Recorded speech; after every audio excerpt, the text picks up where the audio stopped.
శ్రీ గురుభ్యో నమః. శ్రీకృష్ణ పరబ్రహ్మణే నమః. శ్రీమద్ భాగవత మహాపురాణమునందలి దశమస్కంధములోని పూర్వార్థమునందు 48వ అధ్యాయము ప్రారంభము. ఈ అధ్యాయములో శ్రీకృష్ణుడు కుబ్జగృహమునకును వెళ్ళుట, అక్రూరుని ఇంటికి వెళ్ళుట మొదలగు విశేష విషయములను తెలుసుకుందాము. శ్రీశుకుడు వచించెను. ఉద్ధవుడు గోకులము నుండి వచ్చిన అనంతరము సర్వదర్శనుడైన కృష్ణ భగవానుడు లోగడ తాను కుబ్జకును అక్రూరునకును చేసిన వాగ్దానములను గుర్తుకు తెచ్చుకొనెను. సకల ప్రాణులకు ఆత్మస్వరూపుడైన ఆ స్వామి తన రాకకై వ్యాకులపడుచున్న కుబ్జకు ప్రియమును కూర్చుటకై ఆమె ఇంటికి వెళ్ళెను. కుబ్జ యొక్క భవనము అమూల్యములైన సామగ్రులతో సుసంపన్నమై ఉండెను. శృంగార రసోద్దీపకములైన వస్తువులతో శోభిల్చుండెను. ముత్యాల సరులతో అలంకృతమై ఉండెను. అక్కడక్కడ పతాకములు విలసిల్లుచుండెను. ఉన్నతములైన ఆసనములతో విశాలములైన తల్పములతో అలరార్చుండెను. ధూపముల యొక్క పరిమళములు అంతటను గుబాళించుండెను. దీపకాంతుల శోభలు కనువిందు గావించుండెను. ఆ భవనము సువాసనలను వెదజల్లుచున్న చక్కని పొలదండలతో వెల్లివిరిచుండెను. తన గృహమునకు విచ్చేసిన కృష్ణ పరమాత్మను చూచినంతనే కుబ్జ సంభ్రమాశ్చర్యములకు లోనై వెంటనే తన ఆసనం నుండి లేచెను. పిమ్మట ఆమె తన చెల్లెలతో కూడి ఆ స్వామికి స్వాగత మర్యాదలను నెరపెను. అనంతరము కుబ్జ ఆ ప్రభువును సముచితాసనమున కూర్చుండజేసి అర్ఘ్యపాద్యాదులతో పూజించెను. అట్లే ఆమె కృష్ణ భక్తుడైన ఉద్ధవుని కూడా యథోచితముగా పూజించెను. పిమ్మట అతడు తనకై ఏర్పాటు చేయబడిన ఉన్నతాసనమును చూచియు తన స్వామికి సమానముగా అట్లు కూర్చుండుట సముచితము కాదని భావించి ఆ ఆసనమును ఒకమారు స్పృశించి నేలపై కూర్చుండెను. తదుపరి శ్రీకృష్ణుడు సచ్చిదానంద స్వరూపుడైనను లోకమర్యాదను అనుసరించి అమూల్యమైన మృదుశయ్యపై ఆసీనుడయ్యను. పిమ్మట అందాల రాశి అయిన కుబ్జ స్నానమును ముగించుకొని అంగరాగములను అలదుకొనెను. పట్టువస్త్రములను, చక్కని ఆభరణములను, పూలమాలలను ధరించెను. ఇట్లు అలంకృత అయిన ఆ సుందరి పరిమళభరితములైన తాంబూలములను, మధుర పానీయములను తీసుకొని సిగ్గుపడుచు దరహాసముతో ఓరచూపులతో ఆ ప్రభువును సమీపించెను. కొత్త కలయిక వలన ఆమె సిగ్గుపడుచుండెను. అప్పుడు శ్రీకృష్ణుడు ఆమెను దగ్గరకు పిలిచి ఆనందింపచేసెను.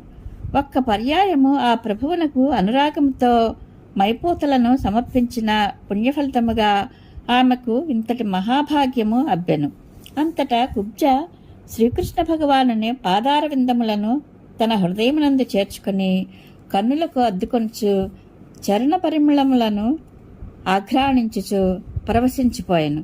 ఎంతో కాలము నుండి ఎదురుచూచిన ఆ ప్రభువు అనుగ్రహము లభించినందులకు ఆమె మిగుల ఆనందమును అనుభవించెను. పరీక్షిన్ మహారాజా ఆ కుబ్జ అంగరాగ సమర్పణము చేతనే పరమయోగీశ్వరులకును అలభ్యుడైన ఆ సర్వేశ్వరుని అనుగ్రహమును పొందగలిగెను. కాని మోక్షప్రదుడైన ఆ పురుషోత్తముని కైవల్యమును లేదా గోపాంగంల వలె సేవాభాగ్యమును కోరుకొనక దురదృష్టవశమున ఈ విధముగా కోరుకొనెను. కమలాక్ష ప్రియతమా, కొన్ని దినములు ఇచ్చటనే ఉండుము, నీ కలయికను విడువజాలను అని కుబ్జ ఆ స్వామిని వేడుకొనెను. అంతటా భక్తుల కోర్కెలను ఈడేర్చినట్టే ఆ మహానుభావుడు నీ అభీష్టమును తీర్చుటకై మరలా వచ్చెదను అని మృదుమధురముగా పలికి ఆమె పూజలను స్వీకరించెను. పిమ్మట ఆ కృష్ణ భగవానుడు ఉద్ధవునితో కూడి సకల సంపదలతో తులతూకుచున్న తన సదనమునకు చేరెను. శ్రీ మహావిష్ణువు బ్రహ్మాది సకల దేవతలకును ప్రభువు. భక్తి ప్రపత్తులతో గాక ఇతర ఉపాయములచే ఆ స్వామిని ప్రసన్నం చేసుకొనుట కష్టము. అట్టి పరమపురుషుని ఆరాధించి ఆయన అనుగ్రహమును పొందియు క్షణికములైన శబ్దాది విశేషకములను కోరుకొనినవాడు బుద్ధిహీనుడు. పిమ్మట శ్రీకృష్ణుడు అక్రూరునకు ప్రియమును కూర్చుటకును పాండవులకు మేలు చేయుటకై ఆయనను హస్తినాపురమునకు పంపుటకును నిశ్చయించుకొనెను. అందువలన ఒకనాడు ఆ ప్రభువు బలరామునితో ఉద్ధవునితో కూడి ఆయన భవనమునకు వెళ్ళెను. అప్పుడు అక్రూరుడు తనకు ఆత్మీయులు సత్పురుష శ్రేష్ఠులు అయిన శ్రీకృష్ణ బలరామ ఉద్ధవులను దూరం నుండియే చూచి మిగుల సంతోషించెను. వెంటనే అతడు ఆసనం నుండి లేచి ఎదురేగి క్రమంగా వారిని అందరినీ హక్కును చేర్చుకుని అభినందించెను. పిదప అక్రూరుడు బలరామకృష్ణులకును ఉద్ధవునకును నమస్కరించెను. అంతటా వారును అక్రూరునకు ప్రత్యభివాదములను ఆచరించిరి. అనంతరము అతడు శ్రీకృష్ణాదులను సుఖాసీనులను గావించి విద్యుక్తముగా అర్ఘ్యపాద్యాదులతో పూజించెను. మహారాజా తదుపరి అక్రూరుడు బలరామకృష్ణులకు పాదప్రక్షాళనమనర్చి ఆ పాదజలములను తన శిరమున దాల్చెను. పిమ్మట అతడు వివిధములకు పూజా సామగ్రులతోనూ అమూల్యములకు వస్త్రాభరణములతోనూ దివ్యములైన పరిమళ ద్రవ్యములతోనూ పుష్పమాలలతోడను వారిని అర్చించెను. పిదప భక్తితో ప్రణమిల్లి వారి చరణములను తన ఎడిలో చేర్చుకుని సేవలనర్చెను. అంతటా అతడు వినమ్రుడై బలరామకృష్ణులతో ఇట్లు వచించెను. మహాత్ములారా, పాపాత్ముడైన కంసుడు తన అనుచరులతో సహా మీ చేతులలో మడిసెను. ఇది ఎల్లరికూ ఆనందదాయక విషయము. మీ వలన యదువంశము పెక్కు సంకటముల నుండి రక్షింపబడినది. క్రమముగా అది వృద్ధి చెందినది. మీరు ఇరువురును మహాపురుషులు, ఈ సకల జగత్తునకు కారణభూతులు. అంతేకాదు జగద్రూపులు. మీరు సర్వశ్రేష్ఠులు. మీకంటే ఉత్కృష్టమైనది గాని మీతో సమానమైనది గాని మరి ఒక వస్తువు లేనే లేదు. కృష్ణ పరమాత్మ ఈ సంపూర్ణ విశ్వమును నీ రజోగుణ శక్తి ద్వారా నీవే సృష్టించితివి. పిమ్మట కాలము మాయా మొదలగు శక్తులతో అందు ప్రవేశించితివి. ఇంద్రియ గోచరములైన వివిధములగు వస్తువులన్నీను నిరూపములే. దేవా, ఈ సృష్టికి కారణములైన భూమి, నీరు, అగ్ని, వాయువు, ఆకాశము అనడి పంచమహాభూతములకు ఈ చరాచరములన్నీను కార్యరూపదేహములై ప్రకాశించుండును. అట్లే నీవు సజాతీయ విజాతీయ భేదములు లేనివాడవు, కారణరహితుడవు, స్వతంత్రుడు అయ్యుండియో విశ్వాకారమైన నర మృగాది నానారూపములలో భాసిల్లుచుందువు. ఇవి అన్నీను నీ లీలలే. ప్రభు, నీవు రజసత్వతమో గుణములను ఆశ్రయించే క్రమముగా బ్రహ్మ విష్ణు మహేశ్వరుల రూపములలో సృష్టి స్థితి లయములను నెరపుచుందువు. కానీ నీవు జ్ఞానాత్మస్వరూపుడవై త్రిగుణాతీతుడు అగుటచే ఆ గుణములచే గాని ఆ గుణకర్మలచే గాని బంధింపబడవు. కనుక ఇట్టి స్థితిలో నీకు బంధహేతువు ఏమియుండును? పురుషోత్తమ, సకల ప్రాణులలో నీవు ఆత్మస్వరూపుడవై ఉండటం వలన నీకు స్థూల సూక్ష్మదేహాది ఉపాధులు లేవు. కనుక జనన మరణములు గాని షడ్వికారములు గాని ఉత్పత్తి, అస్తిత్వము, వృద్ధి, విపరిణామము, అపక్షయము, వినాశనము లేవు. కనుక నీకు బంధమోక్షములు లేవు. నీకు బంధమోక్షములు గాని షడ్వికారములు గాని ఉన్నవని భావించుటకు కేవలము మా అవివేకమే కారణము. పరమపురుష, నీవు జగత్తు యొక్క హితము కొరకు సనాతన వేద మార్గమును ప్రకటించితివి. వేద విరుద్ధ మతములను అనుసరించే నాస్తికుల వలన ఆ వేద మార్గమునకు విఘాతము ఏర్పడినప్పుడు దానిని ఉద్ధరించుటకై నీవు శుద్ధసత్వమయ రూపుడవై అవతరించుచుందువు. ప్రభు, నీ అంశ అయిన బలరామునితో కూడి నీవు భూభారమును తొలగించుటకై ఈ లోకమున వసుదేవుని ఇంట అవతరించితివి. రాక్షసాంశలతో జన్మించే లోకకంటకులుగా నన్న కంసాది రాజులను, లక్షల కొలదిగా నన్న వారి సైన్యములను వధించుచు ఈ కృష్ణావతారమున సాధురక్షణ గావించుచుంటివి. ఆ విధముగా నీవు యదువంశం యొక్క కీర్తి ప్రతిష్టలను ఇనుమడింపచేయుదువు. ఇంద్రియాతీతుడవైన పరమేశ్వర, బ్రహ్మరుద్రేంద్రాది సకల దేవతలు, పితృదేవతలు, భూతగణములు, మహారాజులు మున్నగువారు అందరూ నీ స్వరూపములే. నీ పాద ప్రక్షాళనముతో పునీతములైన గంగాజలములు ముల్లోకములను పవిత్రమనర్చుచున్నవి. జగద్గురుడవైన నీవు మా గృహములయందు అడుగుట వలన అవి ఎంతేన్ని ధన్యములైనవి. మేము అందరము కృతార్థులమైతిమి.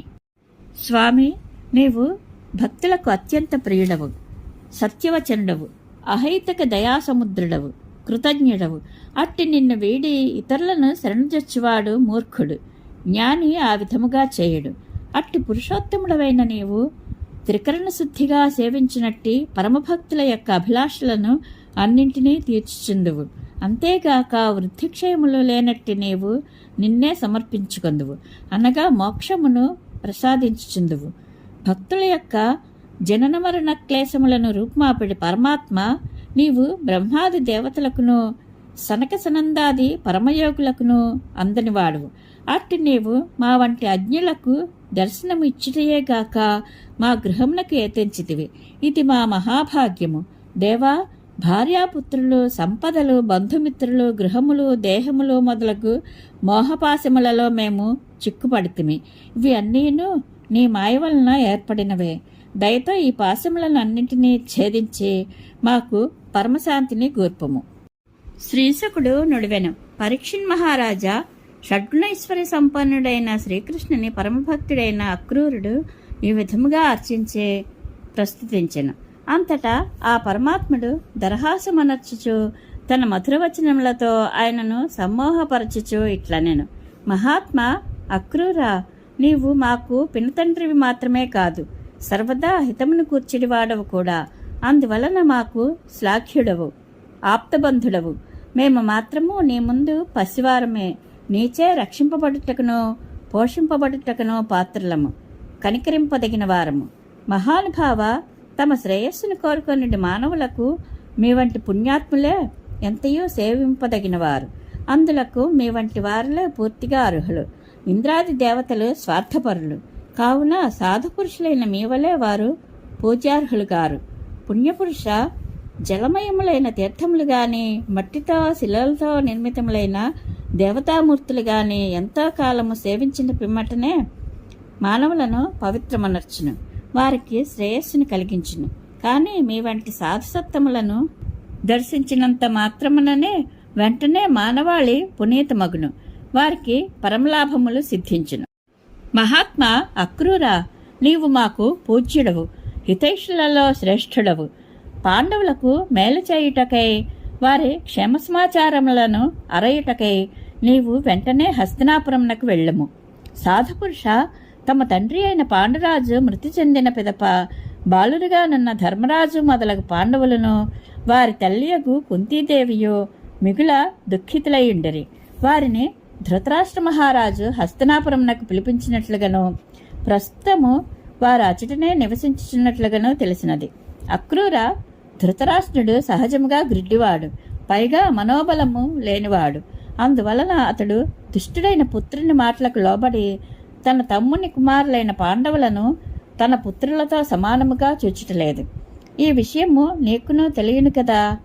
ఆర్య, నీవు వెంటనే హస్తినాపురమునకు వెళ్ళి వారి బాగోగులను తదితర పరిస్థితులను తెలుసుకొనుము.